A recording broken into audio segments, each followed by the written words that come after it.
Monsieur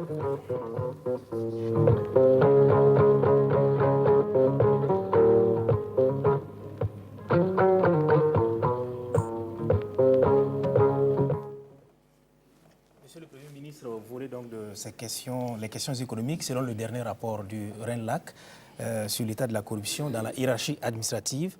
Les membres du gouvernement sont en tête des agents qui sont, en tout cas selon le rapport, corrompus, les plus affectés par le phénomène. Je ne dirais pas corrompus, mais les plus affectés par le phénomène. Est-ce que vous partagez Non, je ne partage pas. Non, je ne partage pas. D'abord, j'ai dit le RENLAC fait du bon travail. Moi, je pense ils nous permettent, à nous, gouvernement, ils nous envoient des signaux. Hein, maintenant, il faut éviter de faire des généralisations. Vous savez, la lutte contre la corruption, c'est un phénomène extrêmement compliqué, extrêmement difficile. Parce qu'il faut se fonder sur des preuves. On ne peut pas se lever pour dire que les membres du gouvernement sont... Ce sont les opinions. Oui, mais non, c'est une opinion, mais ça ne veut pas dire que c'est une réalité. Sinon, c'est grave. Et le rapport a suivi les règles scientifiques. Oui, mais quand le rapport nous dit quel ministre est corrompu, j'attends ça. Est-ce que vous avez cherché à savoir auprès du RENLAC quelles ont été les méthodes de travail pour aboutir au fait? Je pense que ils disent globalement les membres du gouvernement. Non, nous savons comment ils travaillent, mais comme j'ai dit, de toute façon, moi, je n'ai pas de problème avec le RENLAC.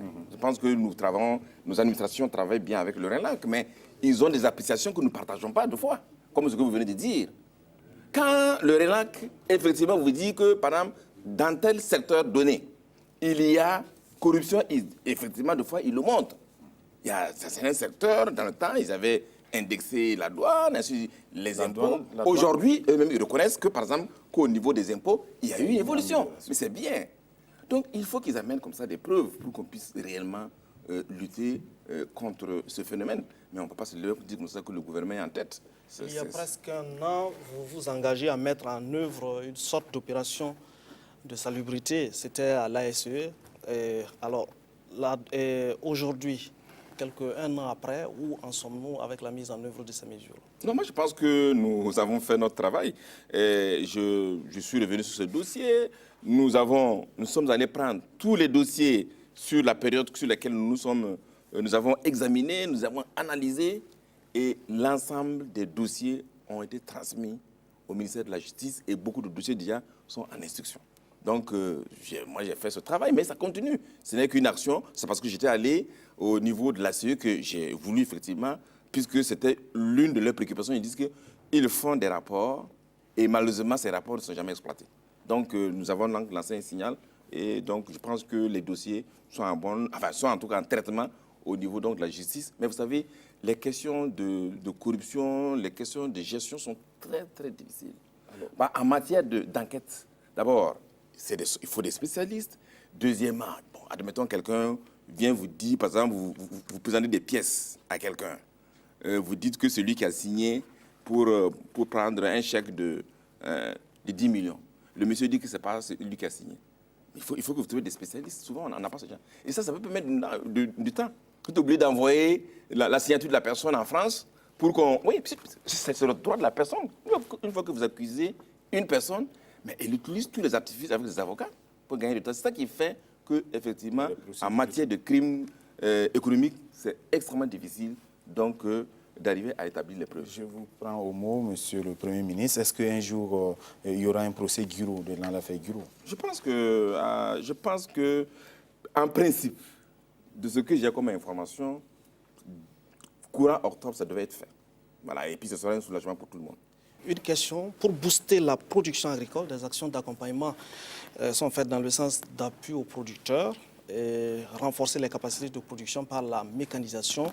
Et dans ce sens, 20 000 charrues sont promis aux producteurs chaque année, mais l'exécution de ce programme de 100 000 charrues du président du Faso connaît quelques difficultés. À qui la faute? Où est-ce que ça ne va pas? Et comment faire pour relancer ce programme-là?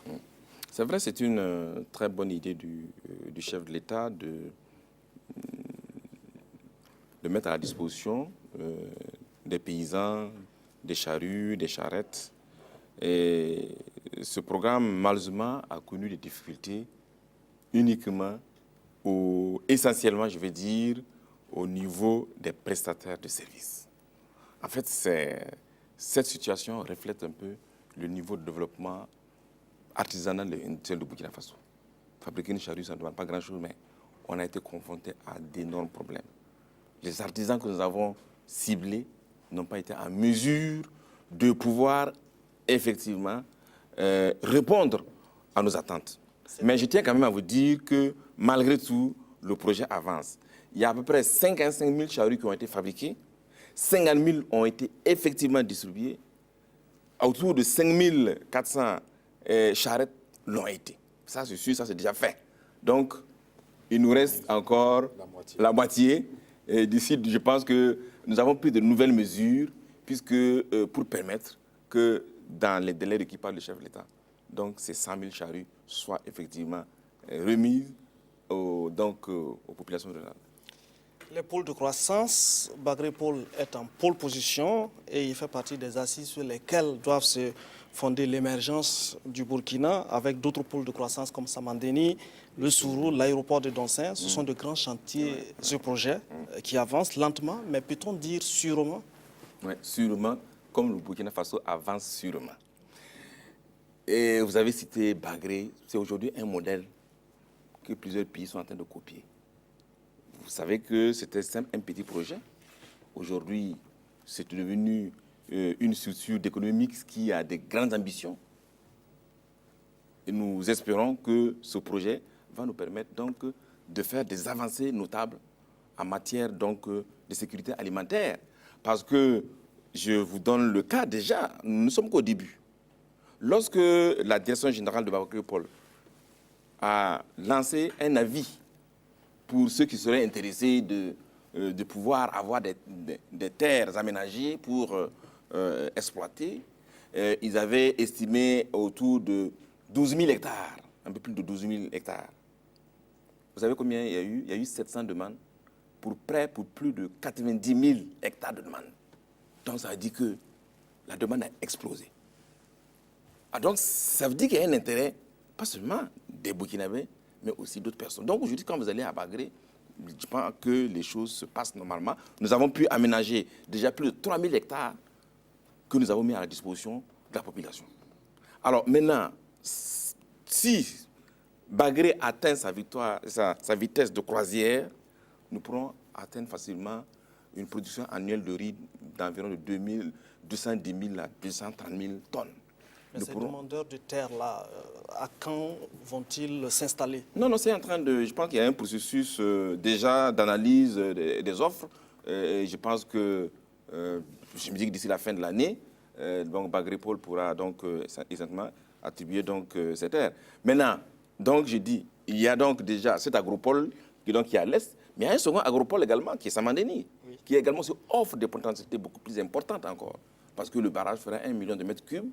Et nous espérons également là-bas aussi faire beaucoup de production, beaucoup d'aménagements hydro-agricoles. Donc, mais ce sont des projets qui, au départ, ont eu des problèmes. Samandeni a eu des départs. Moi, je me souviens très bien, quand je suis allé pour la première fois sur ce chantier, c'était au mois de juillet 2011, il n'y avait pratiquement rien.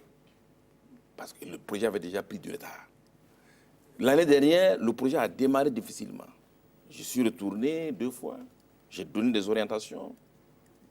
Et aujourd'hui, nous sommes autour de 57% de taux de réalisation de ce projet qui doit nécessairement être terminé en ce qui concerne le barrage, je vais dire, qui va être terminé d'ici le mois de juin 2014. Et je crois qu'il est en bonne voie. Maintenant, c'est l'aménagement également aussi. Il est prévu dans un premier temps un aménagement d'autour de 1500 hectares de terre pour démarrer. Alors donc, je pense qu'il y a un cabinet qui a été consulté. Donc, on est en train de prévoir cela. Et bon, maintenant, après, le potentiel est énorme dans cette zone-là, donc qui serait beaucoup plus énorme qu'à Bagré. Monsieur le Premier ministre, tout ceci est mis en œuvre dans le cadre de... Non, permettez-moi d'ajouter quand même, il y a Doncin, ça je pense, c'est un autre grand projet donc, du chef de l'État. Qui avance également. Il avance très bien. Nous allons avoir un aéroport moderne, situé donc à une quarantaine de kilomètres d'Ouagadougou, avec une piste qui peut accueillir des Airbus à 380. Alors, donc, le projet est en très bonne voie. Le budget est pratiquement bouclé parce qu'il fait un peu plus de 300 milliards de francs CFA, mais à ce jour, je pense qu'il est bouclé. Ce qui reste maintenant, c'est, bon, comme vous savez également aussi comme à Bagré, et là-bas, c'est une société d'économie mixte avec un concessionnaire majeur privé. Et donc, on est dans le processus, on espère que ce projet également aussi va se réaliser d'ici 2017 au plus tard. Je le disais, tout ceci est réalisé dans le cadre de votre référentiel, de notre référentiel de base, la SCAD, la stratégie de croissance accélérée et de développement durable. Et après quelques années de mise en œuvre, quel est le bilan à mi-parcours? Est-ce que vous arrivez à mobiliser les fonds escomptés? Est-ce que cela cadre avec toutes les promesses que vous avez eu à faire aux populations qui demandent beaucoup de moyens? Est-ce que tout ceci entre dans le cadre de cette SCAD? Vraiment, je pense que la SCAD a été très bien pensée. Et la SCAD nous permet aujourd'hui d'aller plus vite qu'on le pense. Vous savez que dans le cadre de la SCAD, nous avons des projets prioritaires. Et nous avons mis en place un système d'évaluation annuel et semestriel. Je peux vous dire qu'à ce jour, donc, c'est vrai que certains projets rencontrent des difficultés. Mais de façon générale, nous sentons l'incidence, que ce soit sur les différents actes, que ce soit celui qui concerne le renforcement, le développement des piliers de la croissance comme l'agriculture, les mines, etc. Il y a des mesures qui sont prises, que ce soit l'aspect relatif aux ressources humaines, le capital humain et la protection sociale. Là également, j'oubliais justement, il y a tellement de questions qu'on oublie. Et il y a, justement par rapport à la santé, nous avons adopté récemment en Conseil des ministres un projet important donc, de réhabilitation des formations sanitaires, etc. De plusieurs centaines de millions. Alors donc, lorsqu'on regarde ces différents piliers de la croissance avec les projets qui y sont là-dedans, on se rend compte que les choses évoluent quand même assez bien. L'ASCAD n'a pas de problème de financement. On n'a pas de problème de financement parce que nous avons une bonne politique de ressources, de mobilisation de ressources propres qui aujourd'hui est quand même admirée dans la sous-région. Et également aussi, nous avons des partenaires techniques qui nous accompagnent, donc on n'a pas de problème de ce côté. Vous avez de grandes ambitions, le Burkina rêve d'émergence, mais il y a un talon d'Achille, c'est l'énergie. On a développé tous les projets, des interconnexions, de nouveaux groupes sont achetés, mais les délestages sont toujours au rendez-vous. On se demande qu'est-ce qui ne va pas. Souvent, c'est l'eau qui a baissé, souvent, c'est des problèmes de... Finalement, à quand on va en finir avec ces problèmes de délestage et d'énergie qui plombent un peu la dynamique de développement? Moi, d'abord, en ce qui concerne les délestages, je peux être clair. Je ne pense pas qu'il y aurait un moment donné où il n'y aura pas de délestage. Parce que, regardez un peu la situation de la sous-région. Il n'y a pas un pays dans notre sous-région qui n'a pas un problème, parce que la question énergétique, elle est très complexe. Maintenant, notre ambition est aujourd'hui. On a beaucoup de désavantages. Je veux dire que quand vous êtes dans un pays enclavé comme le Burkina Faso, vous n'avez pas accès à la mer. Nécessairement, le coût de l'énergie est élevé. Nous n'avons pas suffisamment également vu la configuration, je ne suis pas un géographe, vu la configuration également de notre territoire, nous n'avons pas beaucoup de chance d'avoir des bassins qui permettent de la production de l'énergie hydroélectrique. Nous avons le soleil. Mais vous savez, le coût d'une centrale solaire, c'est énorme. Alors, c'est vrai que c'est une préoccupation des Burkinabés. Mais nous travaillons vraiment à faire en telle sorte de garantir le minimum. En ce qui concerne le maintien, le renforcement des infrastructures de distribution, de transport, je pense que la SONABEL a investi énormément, au point où ça lui sert au coup. On m'a dit que ce n'est pas moins de 130 milliards que la SONABEL a déjà investi, au point qu'il s'est endetté lui-même et même commencé à bouffer son capital. Donc il a fallu qu'on intervienne pour sauver la situation de la SONABEL. Alors maintenant, nos ambitions qui vont venir, nous allons combiner plusieurs facteurs. Nous allons toujours nous appuyer sur le thermique avec de nouveaux groupes. Vous avez suivi, j'ai suivi le ministre de l'énergie à 20h qui était là à Bobo, où il y a une extension de Bobo 2 qui va nous permettre, je crois, à terme d'avoir 40 MW de plus. Nous avons tous les groupes de Comsilga 1, 2, bientôt 3. Donc là également, on va renforcer l'énergie thermique parce que pour le moment, c'est l'énergie qui est à notre disposition le plus. Mais également, il y a les interconnexions qui vont se développer, qui vont nous permettre d'avoir de l'énergie encore moins chère, Bolgatanga, Ouaga, Et également, il y a d'une ville ghanéenne de Han qui va passer par Bobo pour aller au Mali. Il y a, bon, bien sûr que l'énergie solaire dont je vous en parlais. Grâce à l'Union européenne, nous allons expérimenter une centrale de 30 MW à Zartouli. Il y a une initiative privée en PPP qui va être réalisée par la CEMAFO, le projet Winiga, qui lui va permettre de construire une centrale de 20 MW. Donc, c'est une réflexion, il faut voir tout cela ensemble. Et bien sûr que nous avons fait des efforts. Je pense qu'il y a moins de 10 ans, on avait à peine 50 villes qui sont électrifiées. Aujourd'hui, nous sommes à plus de 270, 280. Nous le serons d'ici 2015 avec le projet du chef de l'État à 600 villes, avec comme ambition que nous puissions couvrir nos territoires à très moyen terme, à 60% de territoire en électricité. Mais ça coûte très cher. Alors maintenant, le délestage, vous savez, des fois aussi, les citoyens ont un comportement qui ne favorise pas. Ce soir, il y avait à Ouagadougou, vous avez ceux qui étaient au 1200 logements ont constaté qu'il y avait donc une panne d'électricité très grave. Mais en fait, c'est une erreur technique, une erreur, je pense, de quelqu'un qui a, par mésentente au cours de travaux, a sectionné les fils de la Sonavel. Donc, c'est pour vous dire que l'électricité est très compliquée. Autre chose que je vais ajouter sur l'électricité, bien sûr que si vous demandez au directeur général de la Sonavel, il va dire qu'il ne peut plus tenir les coûts actuels. C'est-à-dire, depuis 2006, nous avons bloqué les prix. Mais vous savez qu'entre 2006 et aujourd'hui, les prix des hydrocarbures ont flambé pour atteindre des proportions incroyables.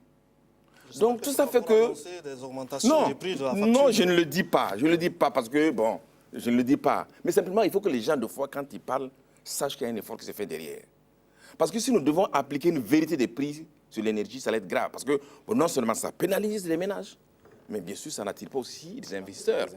Alors donc, il y a tout ça. Il faut qu'on accepte, peut-être que progressivement, nous allons pouvoir résoudre les problèmes de l'électricité au Burkina Faso. Nous allons vous demander, Monsieur le Premier ministre, nous savons que le compact MCA, le Millennium Challenge et compte, c'est bientôt fini. C'est près de 300 milliards qui ont été injectés dans divers projets. Est-ce que ce compact vous donne satisfaction, mais est-ce qu'il faut espérer aussi un autre compact de nos partenaires américains? Oui, absolument. Je crois que vous me permettez vraiment de saluer le gouvernement américain pour ce projet qui est un don, qui est une subvention de plus de 480 millions donc, de dollars US. Et ça nous a permis de faire beaucoup de choses. D'abord, le plus visible, c'est le développement agricole de la zone du Sourou avec l'aménagement de 2220 hectares donc, de terre. Il y a bien sûr autour de ça un ensemble d'infrastructures qui ont été donc mises en place, plus de 70 milliards de francs CFA. Il y a ensuite le désenclavement. Aujourd'hui, j'étais il n'y a pas longtemps à Nouna. Eh bien, je pense que nos frères de Nouna ne pouvaient pas rêver à avoir sitôt le goudron. C'est grâce aux Américains. Il y a le projet également de Sabou, Koudougou, Didir avec comme ambition d'arriver à Touga. Ça, c'est grâce également aussi au MCA. Et bien sûr, il y a la route qui va donc de Sendou à Bafora, qui est également en très bonne voie. Tout ça sera achevé dans les délais parce qu'on est obligé de consommer les crédits au plus tard le 31 juillet. Aujourd'hui, lorsqu'on fait une combinaison entre les taux de décaissement et les taux d'engagement, on est autour de 62%. Donc, je pense que si tout va bien, nous allons boucler le compact 1 et espérer un compact 2. Donc, de ce point de vue-là, il n'y a pas d'inquiétude.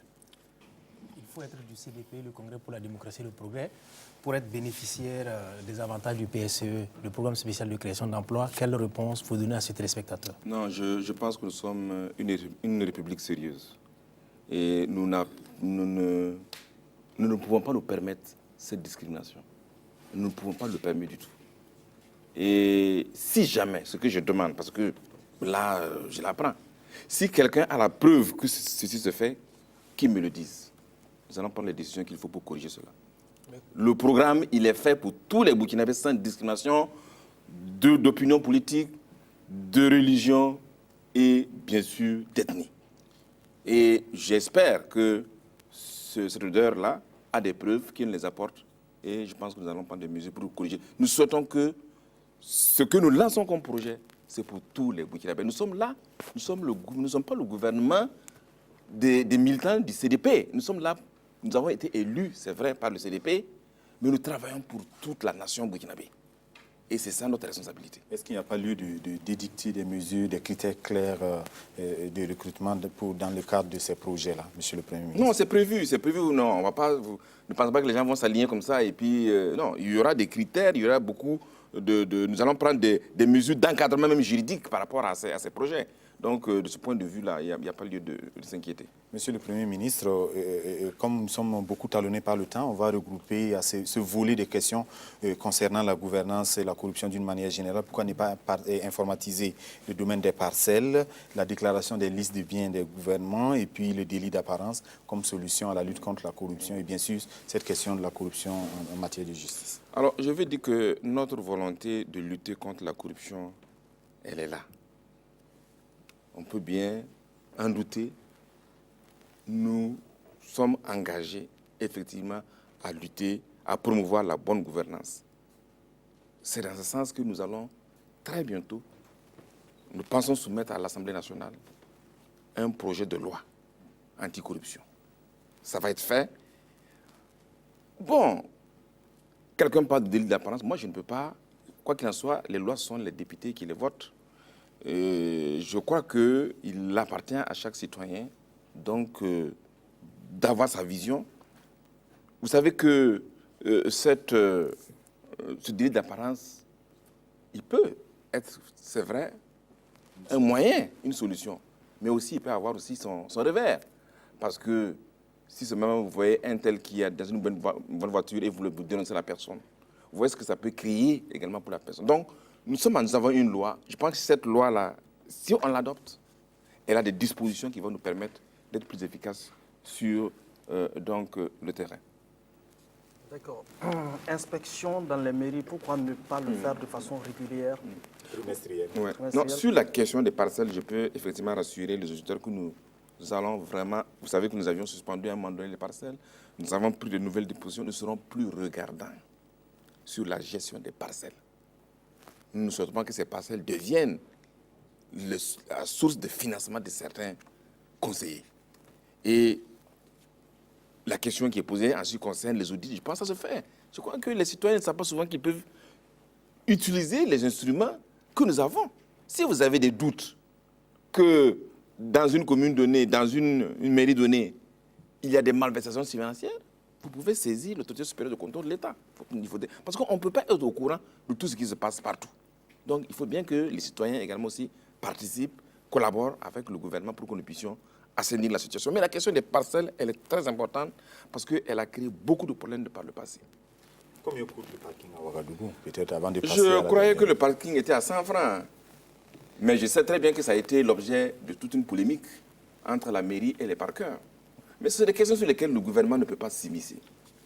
C'est de la responsabilité de la commune et des usagers et bien sûr de ceux qui ont les parkings de le faire. Parce que normalement, quand vous payez un parking, c'est sur la base d'un aménagement qui a été effectué par l'État. Donc je souhaite que ce débat qui a été chaud à un moment donné, que entre les communes, les parkeurs et les usagers, on puisse trouver une solution pour tenir compte vraiment de la bourse vraiment, des personnes. Des préoccupations en matière d'infrastructure, le bitumage de l'axe Guibo-Kongoussi, l'avenue Yatenga qui est engorgée. Quelles sont les réponses du gouvernement? Alors, sur le bitumage Guibo-Kongoussi, c'est un projet qui est en très bonne voie, je crois qu'on l'a déjà dit. Mais il faut que les téléspectateurs comprennent que, d'abord, le bitumage des routes est extrêmement très cher. Très cher. Notre budget ne nous permet pas de faire ce qu'on aurait souhaité le faire. Dans des meilleures conditions, 1 kilomètre de route en rase campagne, ce sera pas moins de 300 millions à 500 millions. Alors, multiplier ça par cela. Alors, donc, c'est pourquoi nous sommes obligés de travailler avec des partenaires techniques et financiers et des bailleurs de fonds. Et ce projet, il est très bien avancé. Il est avec un de nos partenaires et nous espérons que ce projet va donc pourrait peut démarrer. En tout cas, sous peu, je ne pourrais pas donner un calendrier, mais il fait partie des priorités de nos projets. Alors, l'avenir Yatenga, nous avons également là-dessus un programme. Le chef de l'État nous a instruit de voir en tête de faire une double voie comme celle qui va sur Bobo-Dioulasso. Donc, c'est également aussi un problème de moyens, mais il fait partie des priorités donc, de notre gouvernement. Quand on est patient, parce que non seulement il y aura donc ce bitumage où on fera une double voie, mais nous allons faire un échangeur vraiment d'un grand standing donc, au nord là-bas qui va permettre donc, de desservir toute cette zone. Donc, c'est une question, une fois de plus, de patience, mais je reste convaincu que cela va se réaliser.